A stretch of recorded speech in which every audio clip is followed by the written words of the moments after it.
Sejam muito bem-vindos ao podcast Nossa Letra, onde falamos sobre educação antirracista, letramento racial, para poder construir um futuro melhor. Lembrando que este episódio é uma parceria do podcast Nossa Letra, mais o CIMESB, que faz pós-graduações e outros tipos de extensão e de curso com professores e gestores para a educação básica. E hoje vamos falar sobre a importância da formação continuada do professor e da pesquisa prática desse docente, né? Então a gente trouxe hoje o Luiz Carlos Borges, que é coordenador do curso de pós-graduação em educação antirracista no CIMESB. Então, muito bem-vindo. Seja muito bem-vindo, Luiz. E não dá para a gente começar esse papo sem conhecer um pouquinho sobre você, sem conhecer um pouco da sua trajetória, da onde você partiu. Como é que você chegou agora no CIMESB, falando como coordenador do curso de pós-graduação de educação antirracista? Bom dia, agradeço imensamente, a participação aqui com vocês e a contribuição, que esse momento traz para a educação antirracista. Eu sou historiador de formação, pedagogo, comecei na rede há bastante tempo já, 1995, como professor. Ainda não era graduado em História, mas já comecei no segundo ano da graduação a lecionar História. E no meio dessa jornada toda de trabalho, fui parar na prefeitura, comecei também na rede privada de ensino concomitantemente com o Estado. E, sobretudo, quando eu ingresso no Centro de Educação Integrado de Jovens e Adultos, eu tenho ali uma oportunidade, isso já era pelo alto dos anos de 2013, 2014, a realmente poder fazer um trabalho mais ampliado de educação antirracista em sala de aula. Antes disso, eu já tinha alguns trabalhos mais isolados, ainda que a gente saiba que a lei é de 2003, nós estamos aí completando 22 anos da lei. Sim. A gente sabe que os professores que ainda persistem e atuam em educação antirracista, que eu chamo de lamparinas, trabalham muito isoladamente, ainda falta muita parceria. Então, eu até penso que é importante dizer que, não só como coordenador do curso, mas como professor, antes de tudo, e pesquisador, que todos somos, que, na verdade, o gestor ele também precisaria de um processo formativo em educação antirracista, o supervisor de ensino, os dirigentes regionais precisam de uma formação em educação antirracista, os funcionários da escola precisam de uma educação antirracista, porque aí a gente consegue, de fato, desconstruir o racismo estrutural que atravessa todos os sujeitos e a gente combate a colonialidade exercendo essa educação antirracista. Então, quando o CIMESB começa enquanto instituição, e sou convidado por Gabriel Duarte, Priscila Marinho, para fazer parte da equipe, que eram pessoas que eu já conhecia de outras experiências que eu tinha tido em ensino superior, eles me perguntam sobre um curso que, no meu ponto de vista e na minha formação e trajetória, porque eles me conheciam como professor de História, e da Pedagogia, e não fazendo exatamente um trabalho focalizado em educação antirracista. Então, quando a gente se encontra, e eu já estava trazendo a pauta de uma maneira muito potente para mim, dentro da prefeitura, na educação de jovens e adultos,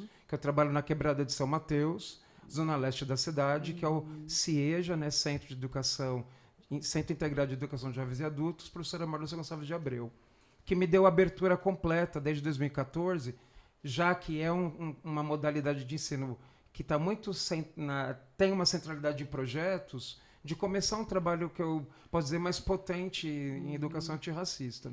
Então, quando eu começo ali e vou tendo essa experiência estava centrada na educação básica. E aí, dessa experiência, eu participei na pandemia também com formação à distância, para professores a convite. Participei do primeiro seminário de práticas do CIEJA, levando uma experiência de educação antirracista, que foi a análise do Samba Enredo da Mangueira de 2019, o celebrado Samba Enredo História para Arinar Gente Grande, do Leandro Vieira. Esse samba é muito bom. Esse samba aí... Vocês devem saber. Não, eu escuto, eu choro com esse tudo, samba.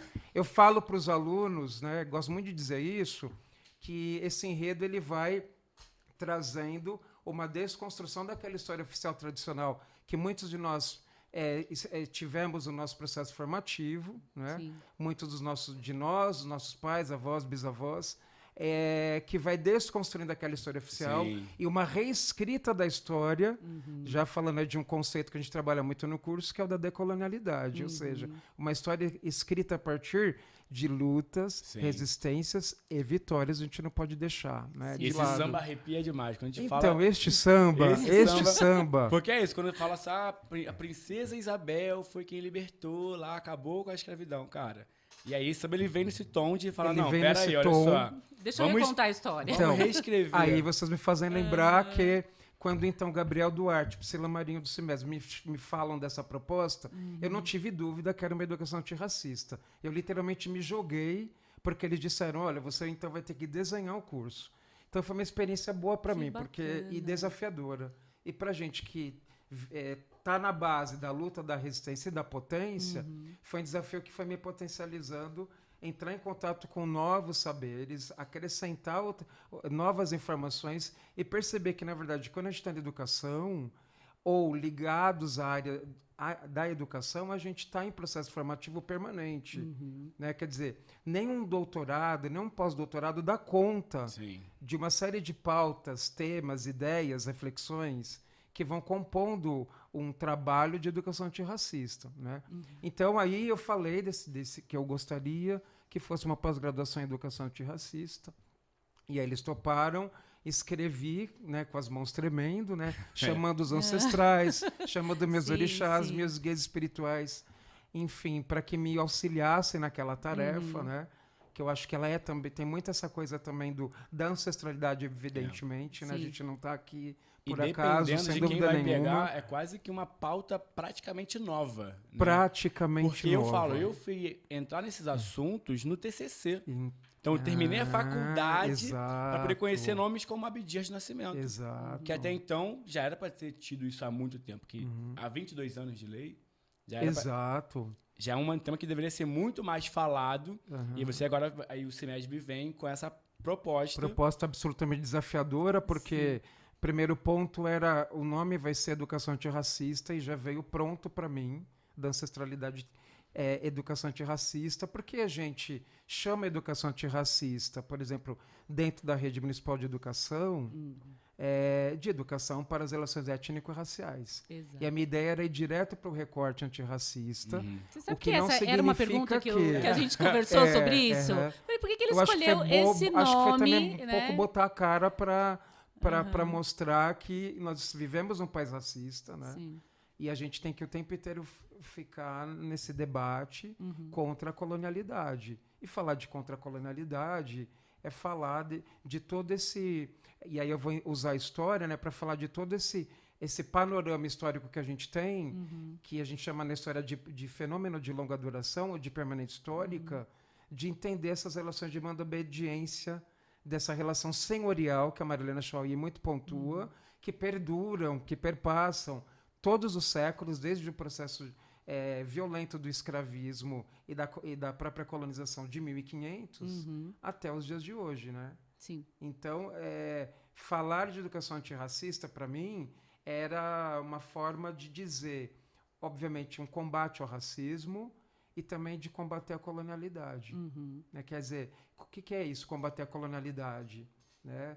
Combater o pensamento que é oriundo dessa formatação histórica que a gente teve no processo de colonização, de dominação, e, ao mesmo tempo, quando você traz a questão do antirracismo, você está falando dessas resistências que também aconteceram e que a história oficial, a gente bem sabe, o tempo inteiro vem tentando invisibilizar ainda. Sim. Né? A gente tem todo um movimento, sobretudo a partir dos anos 90, de revisão desse pensamento histórico, e acho que a nova história, que é uma tendência de historiografia que vai tratar de uma série de temas antes muito pouco possíveis, ou seja, para além das questões políticas e econômicas, a nova história ela veio trazendo outros temas para ampliar essa visão de história, né? História das mentalidades, história das ideias, né? História das vestimentas, história do cheiro, história dos sentimentos, por exemplo, história desse imaginário político, foi dando para a gente a possibilidade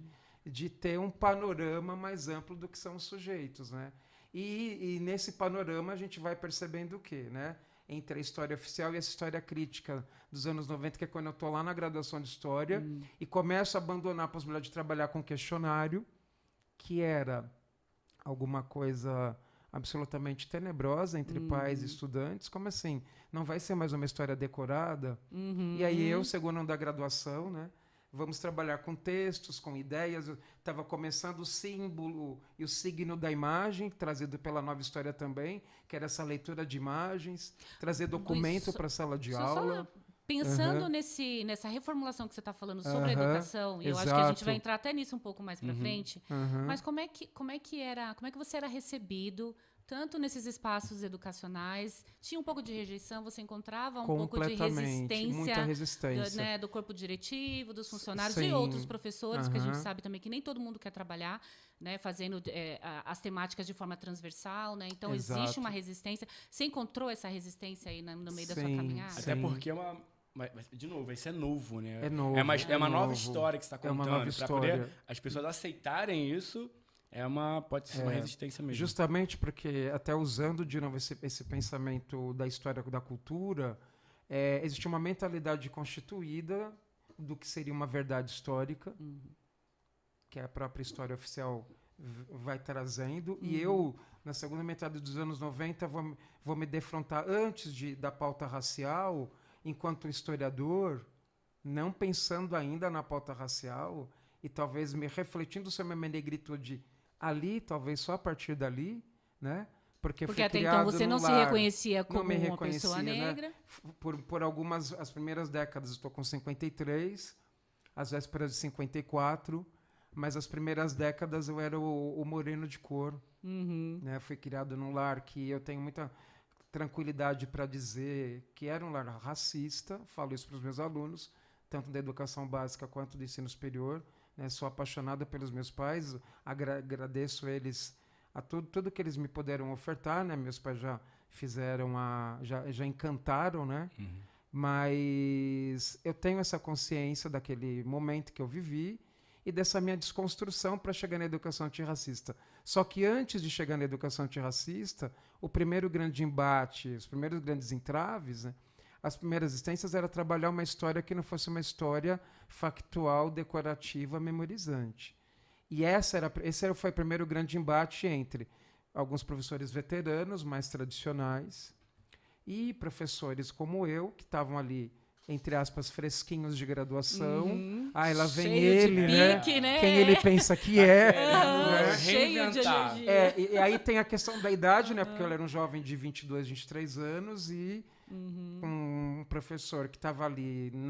Um revolucionário, né? Um revolucionário, né? Hoje, talvez afrochato, mas antes era um professor jovem, muito idealista. Acho que essa era a isso fala. É bom também, né? Também tem que ter essa provocação. Se você vier muito neutro e calmo...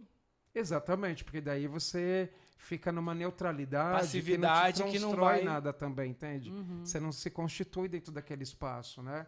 E, enfim, o primeiro embate foi esse. Depois foi desconstruir a ideia do questionário e para uma história interpretada, reflexiva.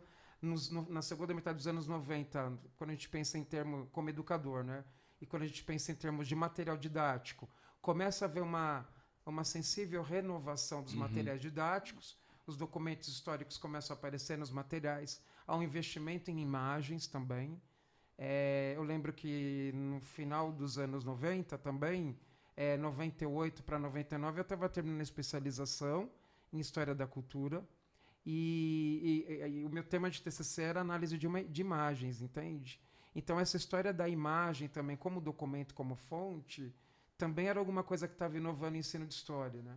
Mas o mais importante ainda estava extremamente silenciado, que era a educação antirracista. Ou seja, a minha memória era de trabalhar, claro, o aspecto da escravidão, evidentemente dentro da história, mas a gente não avançava. A importância que deveria ser dada, né? Pois é. Mas assim, a gente não avançava para uma história da África. Eu, por exemplo, sou de uma geração que não teve história da África na graduação, a cadeira veio depois. E a gente também não avançava para uma discussão antirracista. E a gente tinha, então, aquele olhar ainda muito compartimentado de falar do escravismo e ponto. Pós-abolição, muito pouco, se avançava, e aí você partia para outros temas. Eu fui aluno no antigo ginásio nos anos 80, em que geografia, por exemplo, no livro de geografia, aliás, a história, a África, a geografia da África, no livro de geografia, era o último capítulo do livro. E aí a gente pode pensar também essa descolonização que começou e precisava haver há muito mais tempo, já que nós temos aí quantos séculos de colonização, é uma descolonização do currículo e das próprias edições dos livros didáticos, das edições escolares, percebe? Quando você fala da parte do currículo, e aí eu te pergunto como que você enxerga, qual a sua opinião sobre o apagamento, porque quando você fala de estudar a história, a gente sabe que o Brasil ele é o cara que quer apagar a história da escravidão.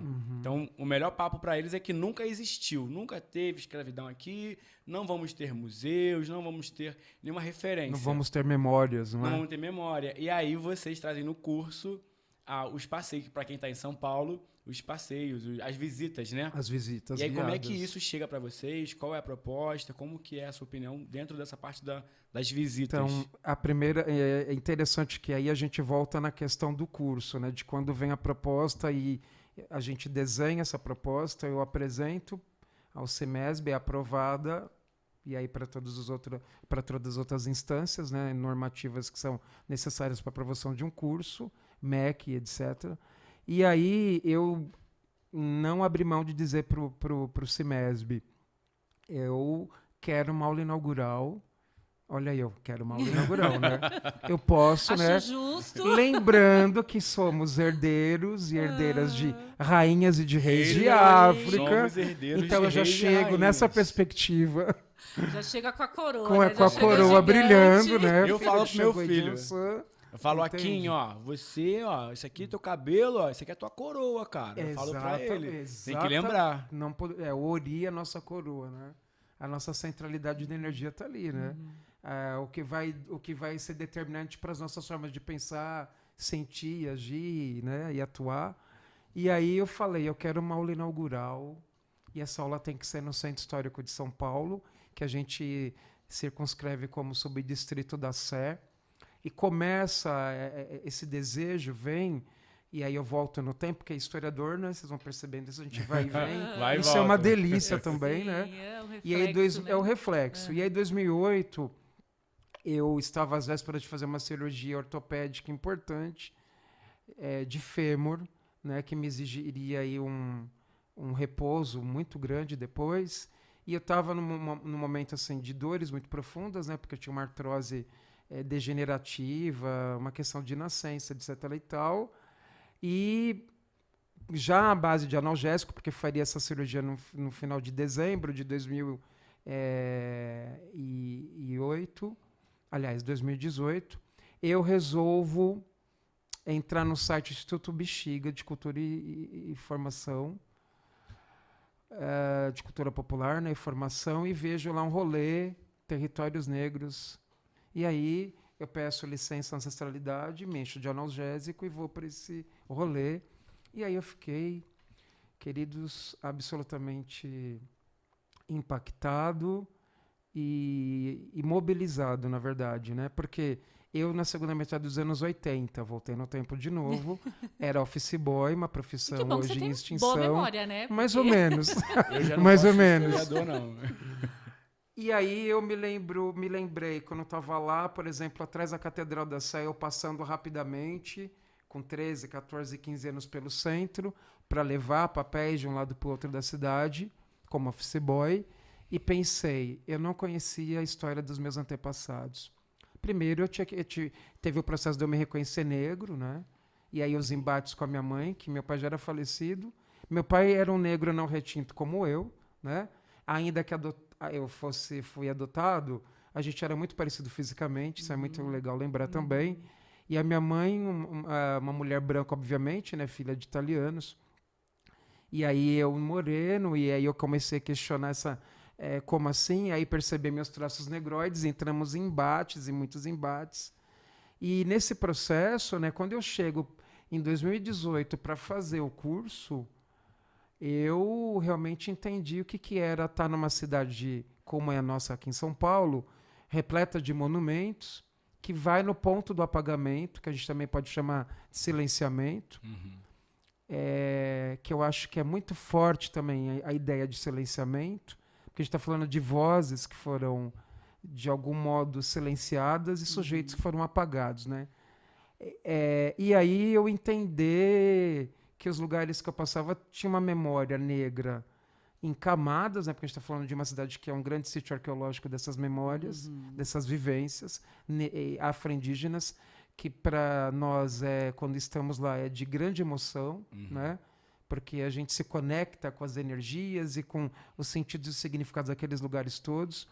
E aí, quando a gente começa o percurso ali, atrás da Catedral da Sé, que, na verdade, nada mais era... Aliás, a atual Catedral da Sé, porque a antiga foi demolida no começo dos anos 40, porque ela era de feições negro-indígenas. Então, era um processo todo de uma modernidade, e o pensamento era modernizar para civilizar. E isso eu consegui perceber bastante no Rio de Janeiro, que é onde eu estudei um pouco, em São Paulo. Então, Pereira Passos, no Rio, e Antônio Prado, em São Paulo. Então, era uma ideia realmente, inclusive pela arquitetura, a gente fazer esse apagamento e esse silenciamento dessas memórias negro-indígenas, o que vai levar essa antiga Catedral da Sé, que ficava mais perto da rua direita, a ser demolida. A gente tem um cartão postal, que é uma fonte dela, né? E aí eu percebi que atrás dessa atual catedral nossa, que eu falo para os alunos da EJA, né, que foram os primeiros que eu levei lá, eu disse: vejam, essa catedral, uma arquitetura gótica, medieval, mas que não tem nada a ver com as feições da história da cidade, da história de luta e resistência do povo preto indígena, né? E aí eles começam a fazer essa reflexão, e aí perceber que a gente tinha ali, nada mais nada menos, atrás da Catedral da Sé, que o tronco do Pelourinho. E andando em direção à Liberdade, a gente começa a descortinar a documentação, um mapa, né? Mostrando para a gente, ainda no século XVIII, o Morro da Forca, né? Que é onde está o bairro da Liberdade, conhecido como bairro japonês, né? Que na verdade tem uma cultura coreana e chinesa tão potente quanto a japonesa. Aqueles postes as luminárias da né? rua do Beco dos Aflitos, onde eu faço parte da União dos Amigos da Capela dos Aflitos, né? Que é uma reivindicação dessa territorialidade negro-indígena, entendem? E aí, quando eu faço esse movimento pelo Instituto Bexiga, com o Instituto Bexiga, e faço essa ressignificação desse território, a gente terminou a aula no Vale do Anhangabaú, onde era simplesmente também o mercadão de compra e venda aqui, de negros que chegavam ali por outro lado da cidade, para serem aqui comercializados. E aí, daquele ponto, a gente pensar o Bexiga já, que é ali no caminho, né? Porque no 9 de julho eu passo o Rio Saracura, e aí entender que o Bexiga é o quilombo de Saracura. Eu vou descer lá na Vai-Vai, é bom lembrar. O sonho realizado, pelo menos agora. Então, vejam, eu precisava disso nessa pós-graduação. Ou aluno, professor, pesquisador, formador, né, de outros sujeitos, ele precisa ter essa mesma vivência que eu tive no território. Porque se a gente não traz para a agenda o direito à cidade e o direito a essa memória negra, o estudo ele fica fragmentado, entende? Ele fica realmente reduzido. Então a gente precisa reconhecer esses sujeitos, né? Inclusive os sujeitos da nossa cidade. E poucas pessoas conhecem, por exemplo, quem foi o Francisco José das Chagas, o Chaguinhas, que foi um grande mártir, que foi simplesmente enforcado na Liberdade, e constitui-se em torno dele uma devoção incrível, né?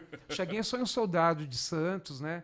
Enfim, que tem essa resistência e é condenado e sentenciado à forca aqui em São Paulo, entende? E aí a palavra liberdade, né?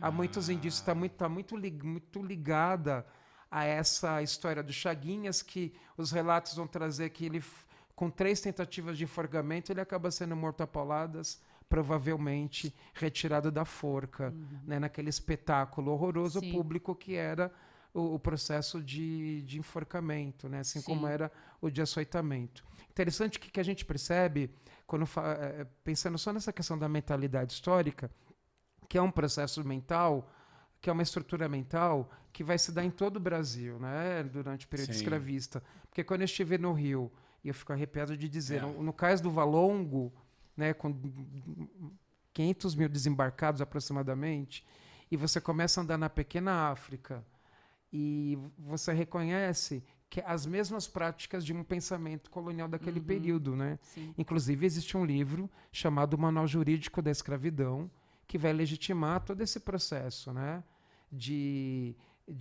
Realmente de prisão, tortura, né? Enforcamento, morte e aquele sepultamento dos invalidados, né? Dos desvalidos, dos condenados à invisibilidade e subalternidade naquele período, que é o caso, por exemplo, da Capela dos Aflitos, né? Que é um patrimônio que vai ser o primeiro cemitério realmente onde a gente encontra esses vestígios, né? Sim. Desses que foram submetidos ao processo escravista aqui. Luiz, pensando ainda a respeito dos sujeitos, né? Você está falando a respeito das pessoas. Eu fiquei imaginando quem são esses professores que têm procurado cursos como educação antirracista, né? Porque eu acho que, eu não sei se passou por você esse medo do, ok, vamos aqui colocar um curso de pós-graduação, mas quem procura por esses cursos? Quem de fato tem interesse? Qual é o perfil desse professor que tem interesse em estudar educação antirracista e depois ainda aplicar isso, né, em sala de aula, na educação básica? Então, e eu queria saber também qual que foi o impacto desses professores, né, desses alunos do CIMESB, depois que eles fizeram essa caminhada pelo centro histórico. Você sentiu, queria saber o feedback, assim. Eles sentiram o que a gente sente, né, de passar pelos lugares e sentir o arrepio, de sentir a presença, de sentir... Qual que foi o impacto? E até completando, o curso já tem quanto tempo? Pode começar pelo tempo de curso, para poder já até essa ideia de feedback, para poder aí responder tudo. Então, o curso ele começou o ano passado, né? Quer dizer, ele está completando, ele completa esse fevereiro, né? Na verdade, em julho, porque começou no meio do ano. Não, quer dizer, a gente não tem ainda 12 meses e a gente tem essas formações de turmas, né? E o desafio primeiro foi falar de um tema tão caro para professores, ou seja, para profissionais já formados, né? Primeira etapa foi essa do desafio, novo para mim também, inclusive, né? Porque eu dava palestras, quando eu me via, eu já estava palestrando sobre o tema, a convite da Secretaria Municipal de Educação, num projeto chamado Nutrição Pedagógica.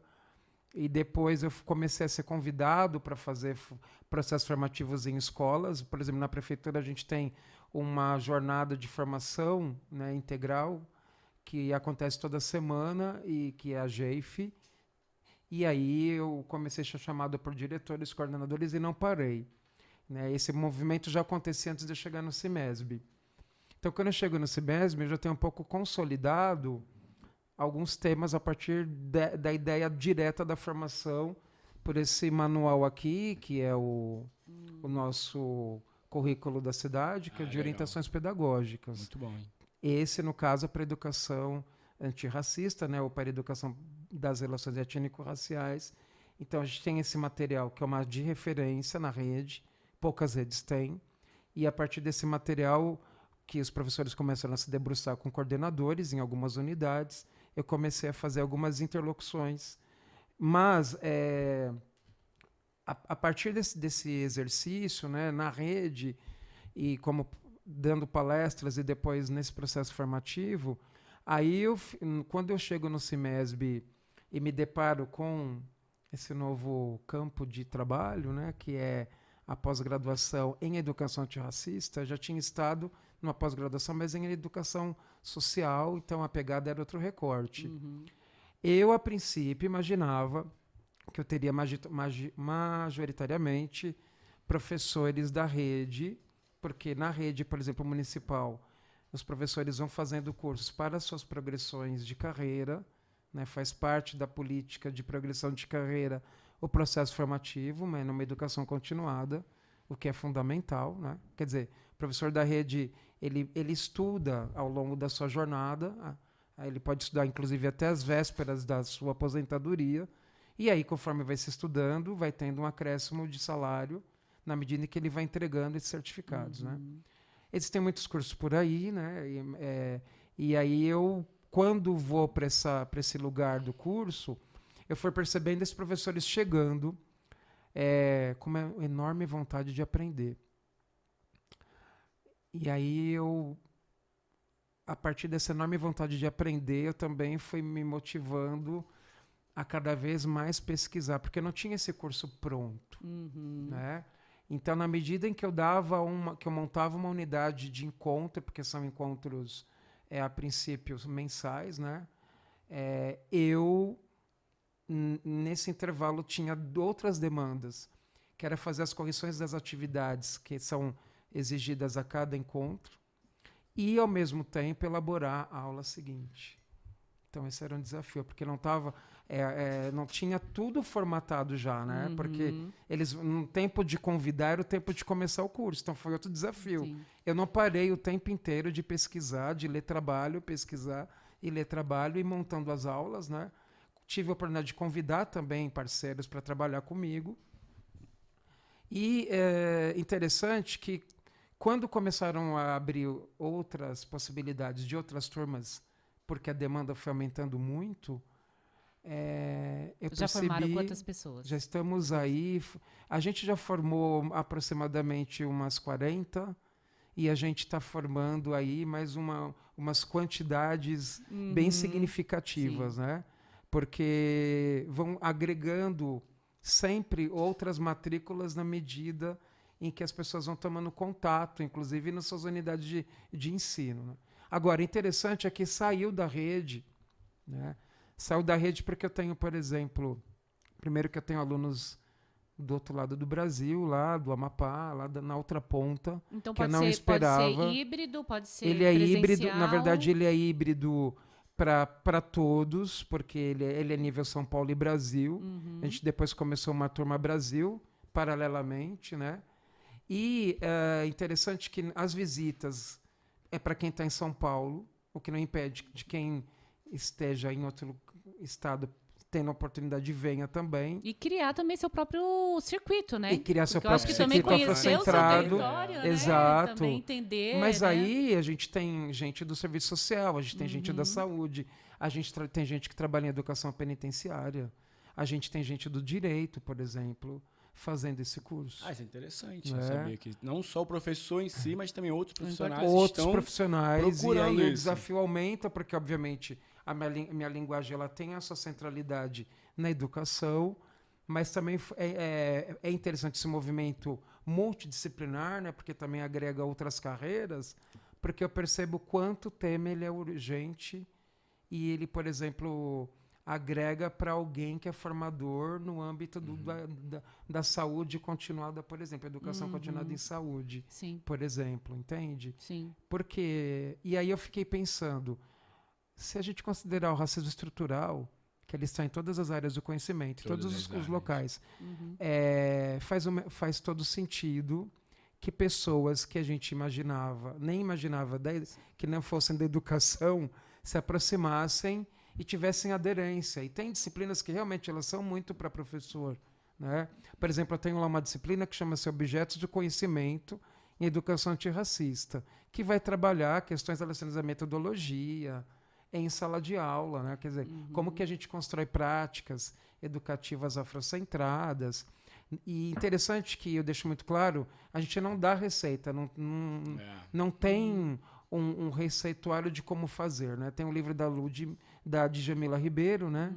O Manual Antirracista, tem esse livro também aqui da Bárbara Carini, né? Como ser educador antirracista. Sim. Mas a gente sempre fala, né? Não são manuais que você tem as receitas, mas são possibilidades de você refletir e, a partir das questões conceituais, você construir saberes a partir da realidade que você tem, entende? Até porque o racismo ele se apresenta de formas diferentes, ali quase que criativas, né? Então a pessoa tem que saber como lidar, tem que ter uma ideia, uma noção. O racismo ele é nefasto, né? Tanto é que tem uma disciplina que chama-se eu chamei de a não cordialidade brasileira e o espectro do racismo. E aí foi uma aula que, quando termina, eu fico absolutamente, eu percebi isso, comentei depois com alguns colegas, absolutamente exausto, porque falar de racismo e das suas facetas, né? Racismo, de chegar, você vai desvelando e chega até no racismo recreativo, por exemplo, você vai percebendo o quanto nós sofremos os impactos dele o tempo inteiro e de formas absolutamente complexas, né?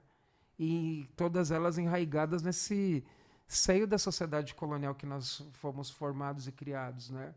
Então, quando eu levei os alunos da pós para lá, foi a mesma sensação que quando eu levei, isso é bom lembrar, quando eu levei os alunos da educação básica, porque eu lembro de um senhor lá do CIEJA dizendo, um senhor de 60 anos, 65 anos, me dizendo: professor, eu vim aqui no centro da cidade e eu estou emocionado porque eu não conhecia essa história.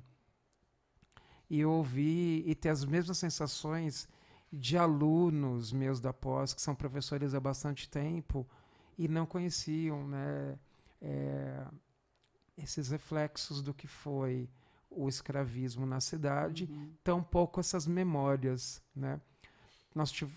Participei de um curso também há um ano atrás, mais ou menos, dado pelo Museu da Cidade, que é onde era o solar da Marquesa de Santos, ali no pátio do colégio. A gente também fez um circuito bem estendido e o curso chamava Memórias Soterradas. E é sobre isso que a gente está falando aqui, né? Porque aí, quando eu vou falar de patrimônio, eu vou falar desses patrimônios que existem, né?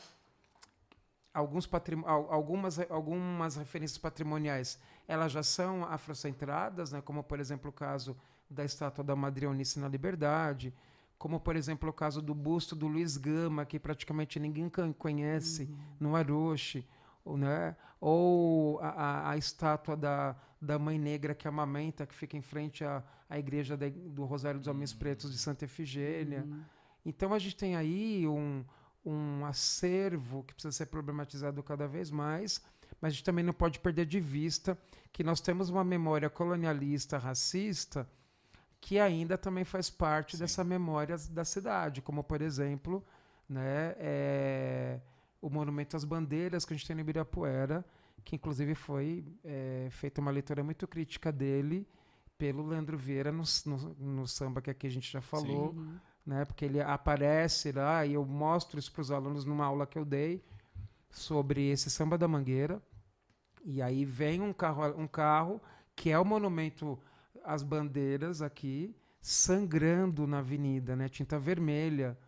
Então, eu volto a dizer, esse samba, que é uma das disciplinas do curso também, História e Samba Enredo, é a minha experiência com ele em sala de aula, que foi uma experiência tão bacana que depois eu fui convidado para apresentá-lo para outros professores da rede, no primeiro seminário de práticas do CIEJAS, que a Secretaria Municipal de Educação promoveu, e depois um seminário internacional falar sobre esse tema. Olha que privilégio, né? Muito. Que é, assim, o que é essa história do Brasil? Aí eu lembrei, naquele trechinho que eu uso para provocar os estudantes, que eu acho que é uma coisa bacana para dizer aqui. Naquele trecho que fala, por exemplo, não veio do céu nem das mãos de Isabel. A liberdade é o dragão de Omar de Aracati. Os alunos me perguntaram, como que foi para você, por exemplo, problematizar esse samba, né? Então eu queria lembrar que, por exemplo, e eu acho que é bacana também pontuar, que eu não conhecia o Dragão do Mar de Aracati, não sabia que era o Francisco da Matilde, o Chico da Matilde, não sabia que ele era um jangadeiro, não sabia que ele tinha uma potência lá no Ceará, naquele período, e que ele evitava e tinha toda uma luta e resistência contra o tráfico interprovincial que também existia depois de 1850, né? Aquele jeitinho brasileiro de continuar traficando depois da lei Eusébio de Queiroz, né? Então, quando ele vira esse herói, eu falo para os alunos, eu não aprendi, por exemplo, na graduação sobre o Francisco da Matilde, o Dragão do Mar de Aracati, né? E aí eles foram entender quem era, e aí a gente começa a pesquisar, e aí eu fui para a internet, fiquei louco depois que eu terminei de assistir o desfile, porque naquele ano eu não pude desfilar, eu estava me recuperando da cirurgia de 2018, E aí eu fui louco pesquisar e eu fui nesse movimento de pesquisa entender, né? 4 anos antes da Isabel no Rio de Janeiro, o Ceará já não tinha mais escravizados. No mesmo ano, o Amazonas também não tinha mais escravizados. A gente está falando de 1884. E aí, voltando àquela história oficial, né, do início de quando eu começo a dar aula nos anos 90. De quem eu falava quando eu ia falar de escravidão? Da Isabel. Eu tinha esse conhecimento. Isso é importante dizer, né? Sim. Que a gente vai construindo mas é conhecimento. Sim. Não tinha esse conhecimento de quem era o dragão do Mar de Aracati. E até por perguntar exemplo. sobre isso, porque quando a gente fala do curso, que ele vai trazer esse lado histórico, você como historiador, você vai contextualizar e você falou, eu fui buscar informação que eu ainda não tinha e fui construir um curso que não estava montado. E nem tinha como ver uma grade curricular parecida em outro lugar. Exatamente. E aí quando a gente vai falar, por exemplo, de futuro, você falou, por exemplo, que você pegou referências de São Paulo a princípio e já falou de Ceará. Como que é esse futuro do curso antirracista do CIMESB? Como que é o que você imagina? Porque se você for coletar todas as informações de antirracismo, dessas batalhas pelo Brasil, São Paulo, Rio de Janeiro, Ceará, você vai pegar muita referência. Muita referência. Como que você imagina esses próximos passos, esse futuro aí para o curso? Como que você já passou por isso pela sua cabeça? Como que tá? Aconteceram coisas bem interessantes. Primeiro, o desafio, né, de estar falando... vários desafios, né, que faz parte da jornada de todo homem preto, de toda homem preta, né, que é o desafio que nos move. No Samba da Mangueira, ele tem uma questão muito interessante, que é nas lutas a gente se encontra. E aí, nessa luta, veio o primeiro ponto de estar falando, entender que, por exemplo, eu não estava mais só falando com professores, Sim. já foi um frio na barriga a mais, mas um desafio a mais também. Então, assim, primeiro ponto não falo só com professores da rede municipal. Vamos pontuar, professores da rede municipal, que são os que mais procuram esses cursos de formação continuada. Esse seria o público, seria né? Não é? Seria o Mas a coisa público. Seria o público, Aí vem né? professores da rede estadual e depois o CIMESB fala, olha, tem aí uma coisa meio nível Brasil, como assim? Tá Como assim, acontecendo nível algo Brasil? aí, Vamos abraçar né? isso. Tem gente Sim. lá do Ayapoque, quer dizer... Como é que a gente vai, né? Esse é o primeiro sistematizar ponto. isso, acolher todo mundo também, Acolher né? todo mundo. Segundo ponto, um curso muito dialogal. O que eu quero dizer com isso? Né? Esse é um conceito de professor. Ou dialógico. Eu aprendo de verdade, muito com os estudantes, porque são professores, e também pelos que não são professores, pelas experiências que trazem, como eu falei aqui, do direito da saúde e da educação prisional. Numa última aula minha, uma aluna abre o microfone para falar e eu descubro que ela é assistente social, quer dizer, mais um campo de trabalho com a educação antirracista, porque também a gente faz ajustes, né? A gente pega uma formação dessa, que é mais ampla, e você adequa, né? Você consegue criar movimentos de construir um conhecimento antirracista dentro da área de conhecimento. Isso é uma prática que você falta pode dentro da aproveitar. sala de aula Falta, também, né? falta. Eu acho que isso é uma coisa Falta que muito. falta muito. E essa troca, né? Depois que você consegue passar por esse processo, né, de aprendizagem, né? E consegue entender de que Exato. ponto cada um está partindo, Aham. isso é um ponto que não existe como prática mesmo dentro da sala de aula. São pouquíssimos professores que acabam trazendo isso para a sua realidade, né? Então, eu acho que trabalhar com educação antirracista é também agora começar a olhar a partir do outro, né? A partir do outro. Você começa a fazer essa construção, esse resgate de memória, né? Essa construção Sim. mesmo social Você a inverte partir a lógica, né? total. A gente está falando de vários para griots além. que estão ali, porque eles Sim. trazem memórias, experiências de dor, né? Muitas experiências difíceis, mas também, como a gente fala aqui, lutas, resistências e vitórias também, né? O que está dando certo, as dificuldades que encontram de trabalhar com a educação antirracista, porque, a princípio, e eu gosto muito de dizer isso também para eles no curso, que eu, como professor de História Preta, o Luiz trabalha. Joga lá no colo do Luiz. Educação antirracista é para todas as áreas de conhecimento. A gente pega aqui, por exemplo, o currículo da cidade, não é um currículo para o professor de História. É um currículo para o professor de arte, de educação física, de inglês, de ciências, de biologia, de química. Eles vão um se currículo deparar para com todos. isso no dia a dia Exato. Então, os educadores que precisam fazer essas desconstruções, que eu acho que é importante usar esse conceito, né?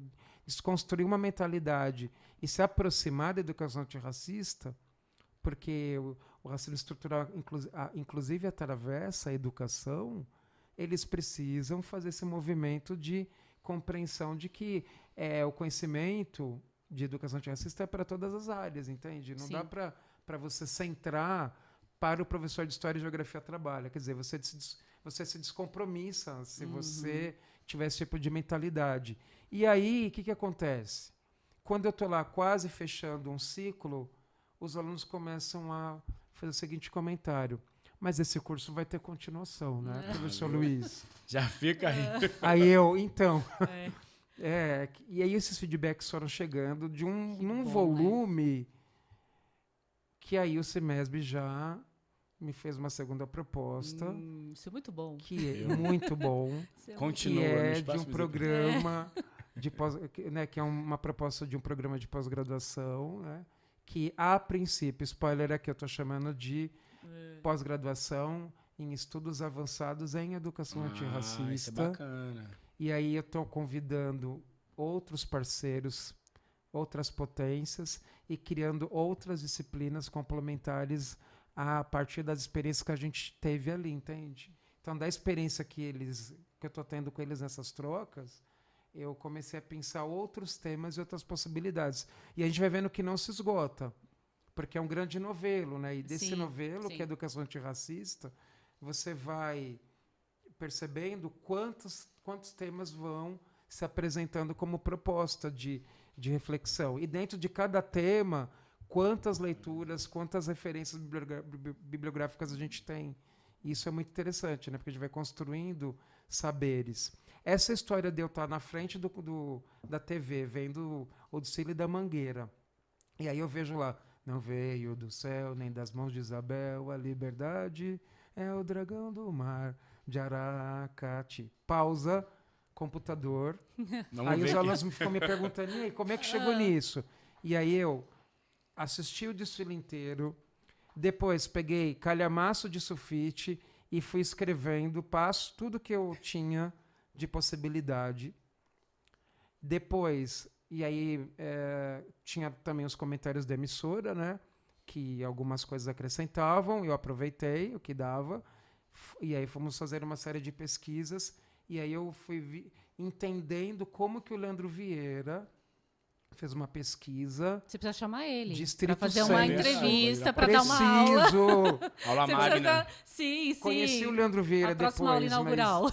A aula inaugural. Porque, assim, aí os alunos entenderem também a potência que é todo samba enredo. O quanto ele vai falar da gente, né? Da nossa gente. É uma história da gente brasileira sendo contada a partir do samba enredo. E aí, quando eu conto para vocês como foi esse meu movimento inicial, é o que o Paulo Freire vai chamar de curiosidade epistemológica, porque às vezes a gente usa uns termos que, entre aspas, são muito técnicos, tecnicistas e complicados, e a gente não faz o desdobramento para entender que conceito é esse. Então, o que é uma curiosidade epistemológica?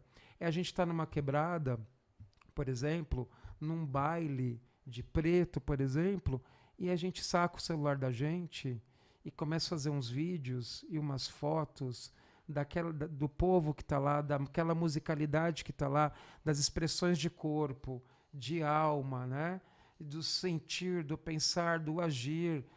E tudo aquilo vira conhecimento, que você vai entender como é que os corpos negros se manifestam do ponto de vista da cultura negra. A gente tem uma disciplina que chama, por exemplo, expressões do sagrado e corporeidade, que eu vou falar literalmente do sagrado dentro do recorte da educação para as relações étnico-raciais. Obviamente não é uma aula de ensino religioso, né?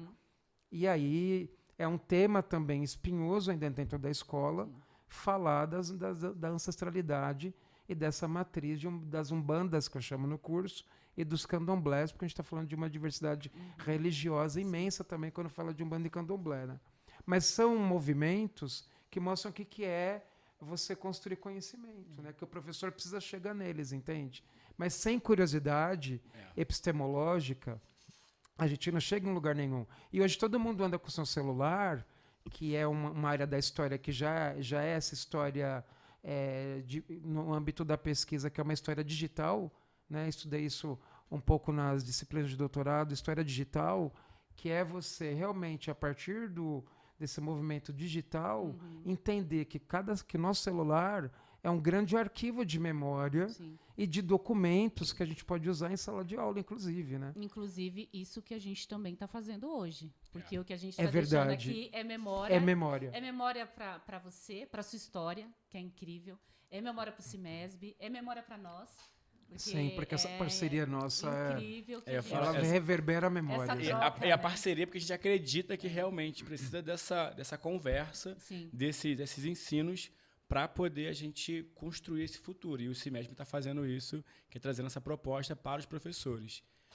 Mas chegamos já aqui no ponto final. Nesse Ficaria momento. horas te ouvindo. Teremos mais episódios. Inclusive, eu quero um convite para um café fora do podcast. Não, Por favor, e quando vier o Leandro também todos vou os estar lá cafés na conversa. possíveis. Sim, e se tiver a aula inaugural com o Leandro, chama a gente, porque Por a gente também quer estar presente. Por favor, Estaremos faço aqui. questão que vocês estejam. Agradeço Mas muito. foi incrível esse Para mim papo, também. Luiz. Aprendi muito aqui nessa troca. Você faz um chamado aí para as pessoas, para os alunos que têm interesse, para as pessoas, para os profissionais, porque eu acho que a gente começou aqui uma conversa pensando no CIMESB como uma formação para professores, mas eu acho que você deixou muito escurecido aqui que não é sobre isso. Não é sobre eu acho isso. que é uma coisa que vai atravessar a vida de todo mundo, a vida profissional, mas a vida pessoal também de cada um de nós, né?